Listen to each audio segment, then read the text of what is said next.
നിങ്ങളുടെ favourite shows ഇനി ഒരിക്കലും മിസ്സാവില്ല. ഇപ്പോൾ C5 കാണും നിങ്ങളുടെ ഫേവറേറ്റ് ഷോസ് തികച്ചും സൗജന്യമായി. ഞാൻ പോലും മറന്നുപോയ ദിവസം നന്ദനെങ്ങനെ സന്ധ്യ പറഞ്ഞാലും നമുക്കങ്ങനെ മറക്കാൻ പറ്റത്തില്ലല്ലോ. നമുക്കോ? നമ്മളെന്ന് പറഞ്ഞ ഞാനും പിന്നെ ആരുമില്ല. നമ്മുടെ കുഞ്ഞിന്റെ നൂലുകെട്ട് നീ വിചാരിക്കുന്നതിലും ഗംഭീരമായി തന്നെ നെല്ലിശ്ശേരിയിൽ നടക്കും. എന്തു ഉത്സവത്തിന്റെ പകിട്ടോടുകൂടി നടക്കുന്ന ആഘോഷം. എന്റെ മോക്ക് ഇതിനും അപ്പുറം മറ്റെന്ത് ഭാഗ്യം കിട്ടാനാണ്?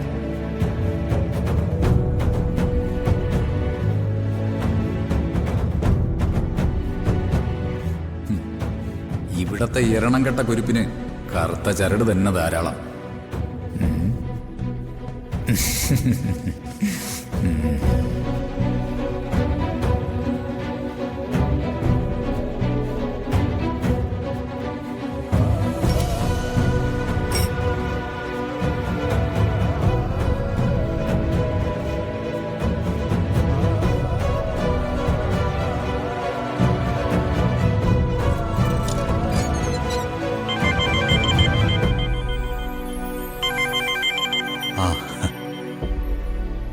ഹലോ അച്ചു. അനുപേട്ട, ഞാൻ വിളിച്ചത് ഒരു കാര്യം പറയാനാ. എന്താ മോളെ? അനുപേന്റെ അടുത്ത് അച്ഛനോ അമ്മയോ ആരെങ്കിലും ഉണ്ടോ? ഇല്ല, നീ പറഞ്ഞോ. അനുപേട്ട, അത് മറ്റൊന്നുമല്ല, ആതിരയുടെ കാര്യം. ഓരോ ദിവസം കഴിയുമ്പോഴും അവൾ അകന്നു മാറി പോകുന്നല്ലാതെ ഒരു തരത്തിലും നിയന്ത്രിക്കാൻ പറ്റാത്ത അവസ്ഥ. അവൾ എന്തെങ്കിലും പ്രശ്നം ഉണ്ടാക്കിയോ? വീണ്ടും പ്രശ്നം ഉണ്ടാക്കിയോന്ന് ചോദിച്ചാ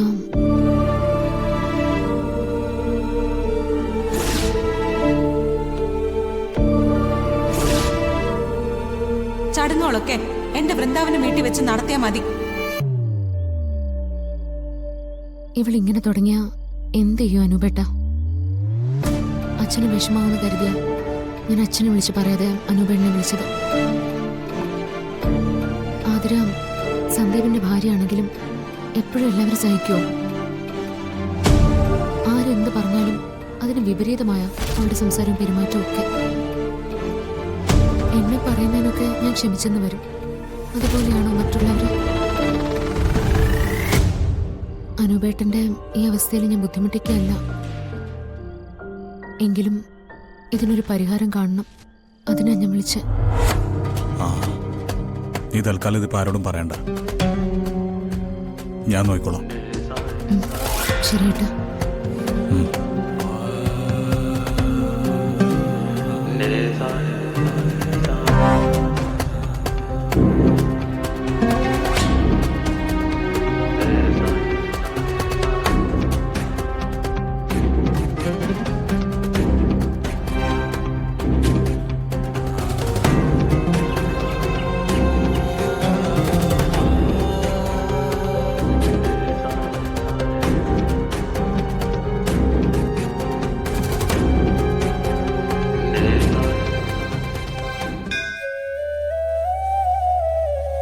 എന്റെ ഇപ്പോഴത്തെ ആവശ്യം എന്താണെന്നും ഞാനിപ്പോൾ ജീവിക്കുന്നത് എന്തിനാണെന്നും ഞാൻ പറയാതെ തന്നെ അവിടെ നിന്ന് അറിയുന്നുണ്ട്.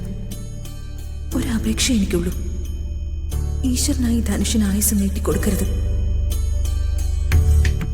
ധാരാളം ജീവൻ രക്ഷിക്കുന്ന ഒരു ഡോക്ടറാണ് ഞാൻ.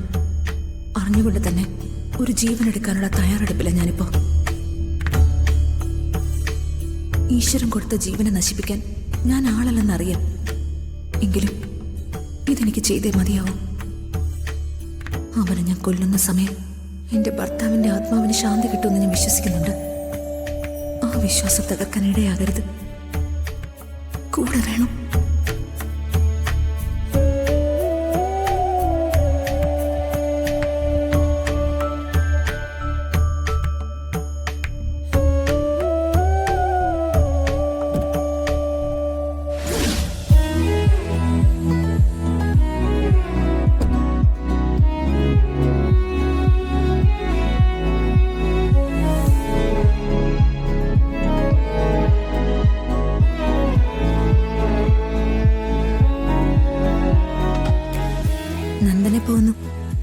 പോകുന്നു.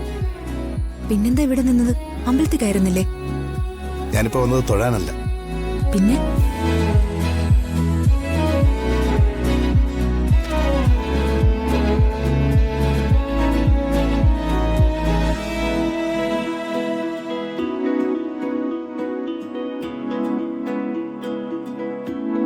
Many more happy returns of the day.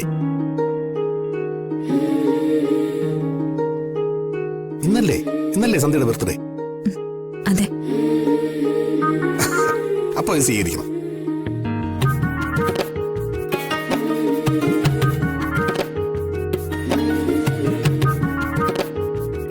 Thank you.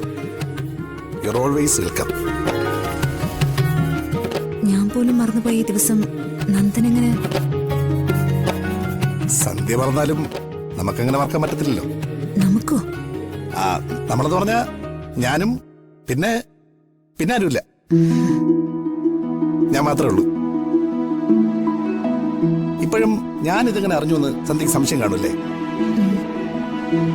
അത് ഞാൻ പിന്നീട് പറയാം. ഇതെനിക്ക് വല്ലാത്ത സർപ്രൈസ് ആയിപ്പോയി നന്ദ. ഇതുപോലുള്ള സർപ്രൈസുകൾ എനിക്ക് നഷ്ടമായിട്ട് കുറച്ചു നാളുകളായി. എന്റെ ജീവിതത്തിൽ ഇനി ഒരിക്കലും ഞാനിതൊന്നും പ്രതീക്ഷിച്ചതല്ല. പക്ഷെ നന്ദൻ എന്നെ ശരിക്കും ഞെട്ടിച്ചു കളഞ്ഞു. നമ്മളെ അത്രയും സ്നേഹിക്കുന്നവർക്ക് സർപ്രൈസ് തന്ന് ഞെട്ടിക്കാൻ കഴിയുള്ളൂ എന്നാ ഞാൻ വിശ്വസിച്ചിരുന്നത്. ആ വിശ്വാസം നഷ്ടപ്പെടുത്തണ്ട. അതങ്ങനെ തന്നെ ഇരുന്നോട്ടെ. സർപ്രൈസ് മാത്രമല്ലല്ലോ, ഇതൊക്കെ ഓർത്ത് ചെയ്യുന്ന ഒരാൾ സന്ധ്യക്ക് ചുറ്റും ഉണ്ടായിരുന്നെന്ന് ഇപ്പൊ മനസ്സിലായില്ലേ? പറഞ്ഞറിയിക്കുന്നതിനേക്കാളും എന്ത് രസമാണ് അതനുഭവിച്ചറിയുന്നത്. ഞാനൊരു ഡോക്ടറൊക്കെ ആണെങ്കിലും അതിലുപരി ഞാനൊരു സാധാരണ സ്ത്രീയാണ്. അത്രയ്ക്ക് ബോൾഡൊന്നുമല്ല. ആ കാരണങ്ങളൊക്കെ കൊണ്ട് തന്നെ ഇതുപോലുള്ള ചെറിയ ചെറിയ കാര്യങ്ങളിൽ ഞാൻ അമിതമായിട്ട് സന്തോഷിക്കും. ആ സന്തോഷങ്ങൾ തന്നെ പിന്നെ എന്നെ ദുർബലയാക്കുകയും ചെയ്യും. ആ ഒരു പേടി എനിക്കിപ്പോഴും ഉണ്ട്. ചിലപ്പോഴൊക്കെ എനിക്ക് മനസ്സിലാവുന്നുണ്ട് നന്ദൻ പറയാതെ പറയുന്ന ഇഷ്ടത്തെക്കുറിച്ച്. എന്നിട്ട് ഞാനത് കണ്ടില്ലെന്ന് നടിക്കുന്നത് മറ്റൊരു നഷ്ടപ്പെടേണ്ട വേദന എനിക്ക് സഹിക്കാൻ പറ്റില്ലെന്ന് ബോധ്യമുള്ളതുകൊണ്ട്.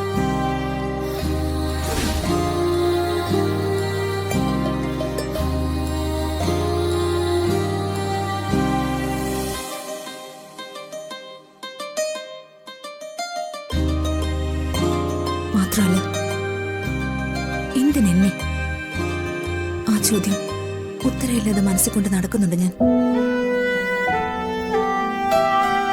നഷ്ടപ്പെടുന്നതിന്റെ വേദന എനിക്ക് മനസ്സിലാവും. സന്ധ്യയ്ക്ക് കൺമുന്നിൽ നിന്നും ജീവിതത്തിൽ നിന്നും നഷ്ടമായി. എനിക്ക് കൺമുന്നിലുണ്ടായിട്ട് നഷ്ടമായി. ഒരുപക്ഷെ മരണപ്പെട്ട ഭർത്താവിനെ ഓർത്ത് സന്ധ്യ സങ്കടപ്പെടുന്നതിന്റെ ഇരട്ടിയിലധികം വരും. ഓരോ നിമിഷവും നഷ്ടപ്പെട്ടുകൊണ്ടിരിക്കുന്ന എന്റെ ഭാവിയെക്കുറിച്ച് ഓർക്കുമ്പോൾ. ഡൗൺലോഡ് ചെയ്യൂ C5 ആപ്പ്. കാണൂ എല്ലാ എപ്പിസോഡുകളും സൗജന്യമായി.